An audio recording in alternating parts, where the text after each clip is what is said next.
ಎಲ್ಲರಿಗೂ ನಮಸ್ತೆ. Welcome back to my channel. ಇದು ನಮ್ಮ ಪುಟ್ಟ ತೋಟ. ಈ ಪುಟ್ಟ ತೋಟದಲ್ಲಿ ನಾವು ಒಂದು ಮೂಲಂಗಿ ಸಹ ಬೆಳೆದಿದ್ದೀವಿ.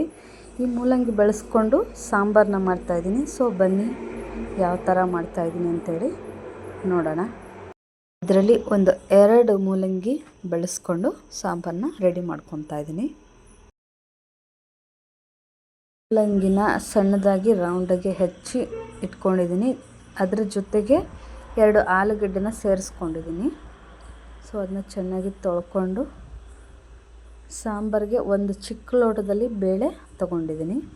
ಸೊ ಅದನ್ನು ಸಹ ನೀರು ಕಾಯಕ್ಕೆ ಇಟ್ಟಿದ್ದೀನಿ. ಆ ನೀರಿಗೆ ಬೇಳೆ ಸೇರಿಸ್ಕೊತಾ ಇದ್ದೀನಿ ನೋಡಿ.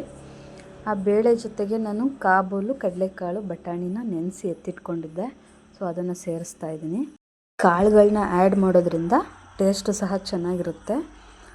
ಇದ್ರ ಜೊತೆ ಒಂದು ಮಸಾಲೆ ರೆಡಿ ಮಾಡ್ಕೊತಾ ಇದ್ದೀನಿ. ಚಿಕ್ಕದಾಗಿ ಒಂದು ಟೊಮೆಟೊ, ಒಂದು ಈರುಳ್ಳಿ, 2 ಬೆಳ್ಳುಳ್ಳಿ ಹಾಕ್ಕೊತಾ ಇದ್ದೀನಿ. ಅದ್ರ ಜೊತೆ 2 ಟೊಮೆಟೊನ ಹಂಗೆ ಹಚ್ಚಿ ಮೂಲಂಗಿ ಜೊತೆ ಕುಕ್ಕರ್ಗೆ ಸೇರಿಸ್ಕೊತಾ ಇದ್ದೀನಿ. ಸೊ ನೋಡಿ, ಈಗ ರುಬ್ಬಿಟ್ಕೊಂಡಿದ್ದೀನಿ ಮಸಾಲೆ. ಅದ್ರ ಜೊತೆ ಇದು ಸಹ ಬೆಂದಿದೆ ಮೂಲಂಗಿ. ಅದನ್ನು ಬೇರೆ ಎತ್ತಿಟ್ಕೊಂಡು ಪಾತ್ರೆಗೆ ಒಗ್ಗರಣೆಗೆ ರೆಡಿ ಮಾಡ್ಕೊತಾ ಇದ್ದೀನಿ. ಸೊ ನೋಡಿ, ಬೆಂದಿದೆ. ಅದೇ ಕುಕ್ಕರಿಗೆ ಒಗ್ಗರಣೆ ರೆಡಿ ಮಾಡ್ತಾಯಿದ್ದೀನಿ. ಸ್ವಲ್ಪ ಎಣ್ಣೆ ಆ್ಯಡ್ ಮಾಡಿಕೊಂಡು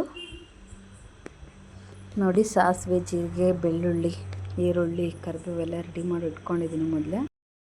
ನಾವು ಮೂಲಂಗಿ ಸಾರಿಗೆ ತೆಂಗಿನಕಾಯಿ ಕಡಿಮೆನೇ ಬಳಸೋದು, ಆಪ್ಷನಲ್ಲು. ನಾನು ಚಿಕ್ಕದಾಗಿ ಸೇರಿಸ್ಕೊಂಡಿದ್ದೀನಿ. ಎಣ್ಣೆ ಕಾದಿದೆ. ಅದಕ್ಕೆ ಜೀರಿಗೆ, ಸಾಸಿವೆ, ಬೆಳ್ಳುಳ್ಳಿ, ಒಣಮೆಣಸಿನ್ಕಾಯಿ, ಕರಿಬೇವು, ಈರುಳ್ಳಿ ಎಲ್ಲ ಸೇರಿಸ್ಕೊತಾ ಇದ್ದೀನಿ ನೋಡಿ.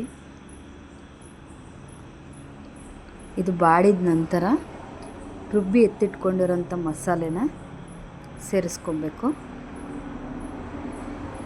ಆ ಮಸಾಲೆ ಸ್ವಲ್ಪ ಕುದಿಬೇಕು, ಅಂದರೆ ಬೇಯಬೇಕು.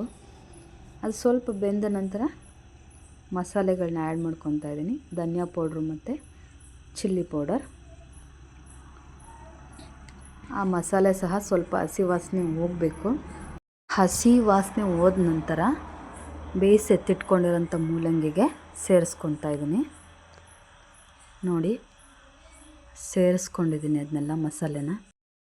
ಅದ್ರ ಜೊತೆ ರುಚಿಗೆ ತಕ್ಕಷ್ಟು ಉಪ್ಪು.